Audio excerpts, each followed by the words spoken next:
그리고 오늘 이야기 중 가장 중요한 것, 가장 핵심 무엇일까요? 안녕하세요. 암을 이기고 살자, 암살자입니다. 오늘은 CT 촬영이고 뼈 스캔이고 펫CT고 죄다 촬영 전에 주사를 맞잖아요. 그 주사에 대해서 이야기를 해볼까 합니다. 어려운 이야기는 빼고 간단하게 설명해 볼게요. 먼저 첫 번째, CT 촬영 시 맞는 조영제부터 이야기를 해보면, 조영제를 맞는 이유는 쉽게 말해서 더 잘 보이라고 맞습니다. 조영제가 온몸에 퍼지면 몸이 뜨뜻해지는 경험을 해보셨을 텐데, 이 조영제가 들어가게 되면 장기들이 불투과성이 돼요. X선이 투과되면서 뼈나 이런 것들이 보이게 되는데, 장기들이 그거를 흡수하게 되니까 장기들이 보이게 되는 거죠. 그래서 다양한 조직과 기관을 더 정확하게 구분하여 자세히 관찰할 수 있습니다. 제가 찍은 CT 사진인데, 조영제를 투여하기 전에는 이렇게 보이던 것이 조영제를 맞고 나서는 이렇게나 자세히 보여집니다. 한 번에 비교해서 보면 확실히 많이 차이가 나죠. 그래서 어쩔 수 없이 조영제를 맞고 CT를 촬영하게 됩니다. 그럼 이 얼큰한 조영제 과연 안전한가요? 신장에 문제가 있거나 요오드 관련 알레르기가 있는 경우에는 부작용이 있을 수 있지만, 다른 대부분의 사람들에겐 비교적 안전하다고 합니다. 그렇지만 안 맞는 것보다는 맞는 게 나쁘겠죠. 뭐 좋은 거라고. 물을 많이 마셔서 배출하는 것이 중요하다고 생각을 해요. 이 조영제 사용에 있어서 득과 실을 생각했을 때 실보다 득이 훨씬 크기 때문에 사용하는 경우가 많습니다. 다음은 두 번째, 뼈 검사입니다. 뼈 검사 전에 맞는 주사는 방사성 주사인데, 방사성 동위원소라고 해서 쉽게 이야기하면 형광색을 띠는 주사를 맞게 되고, 이 형광색이 뼈가 흡수하게 되면 뼈가 더 잘 보이겠죠. 그래서 결국엔 이 주사도 더 잘 보이라고 맞는 것입니다. 방사성 동위원소, 이름만 들어도 좀 불안한데, 이러한 방사성 주사는 안전한가? 라고 생각해보면 일단 안 맞는 게 제일 좋겠죠.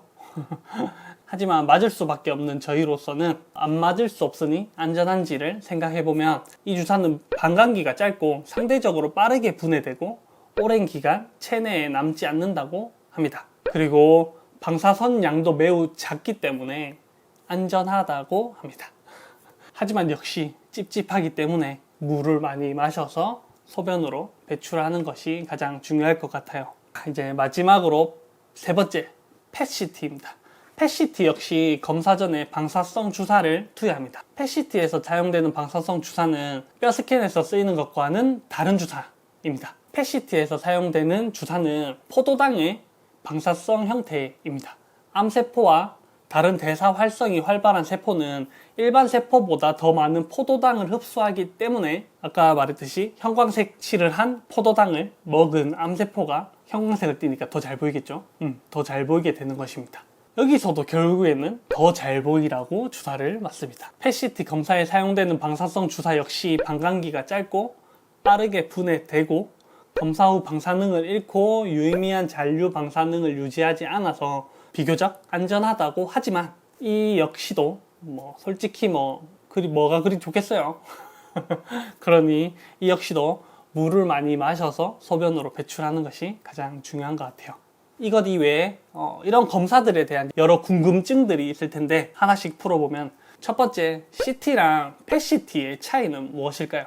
쉽게 이야기를 해보면, CT는 구조적인 변화를 보는 거예요. 물리적인 변화, 구조적인 변화를 보는 것이고, 펫CT는 화학적인 반응을 보여줍니다. 방사성 포도당 주사를 맞는다고 했는데, 이 포도당을 먹고 대사활동을 하는 암세포를 보여줍니다. 그래서 암의 재발이나 전이를 감지하는 데 좋습니다. CT는 쉽게 말하면 여기 조직에서 볼록하게 구조적인 변화가 일어났을 때 관찰이 됩니다. 근데 펫CT의 경우는 이렇게 볼록하게 나오지 않아도 이 조직 안에 내부에서 암세포들이 있고, 이 암세포들이 포도당을 먹고 갉아먹어가지고 이렇게 색깔을 발현하면은 그것들이 보이게 되겠죠. 결국에는 진단을 위해서 사용되는데 조금 다릅니다. 그래서 요거는 이제 주치의 선생님께서 잘 판단하셔서 처방을 하시는 거니까 믿고 검사를 받으시면 됩니다.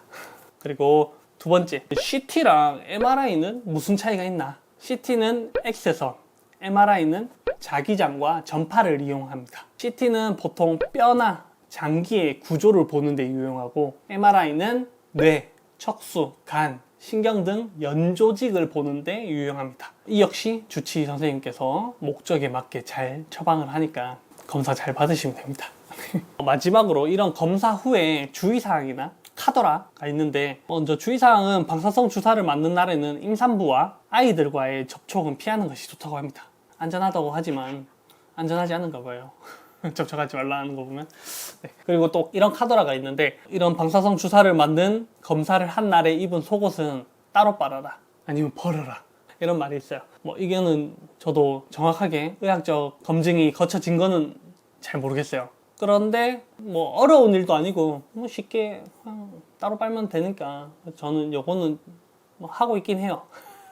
신경 안 써도 되지만 또 좀 찝찝하니까 따로 빨고 있습니다. 그리고 오늘 이야기 중 가장 중요한 것, 가장 핵심 무엇일까요? 검사 당일과 그 다음 날은 물을 많이 마셔서 소변으로 배출시키자입니다. 오늘은 제가 CT, 본스캔, 펫CT 이런 것들을 찍으면서 맞는 주사에 대해서 좀 의문을 가지면서 준비를 하게 되었는데요. 유익하셨다면 좋아요와 구독 부탁드립니다.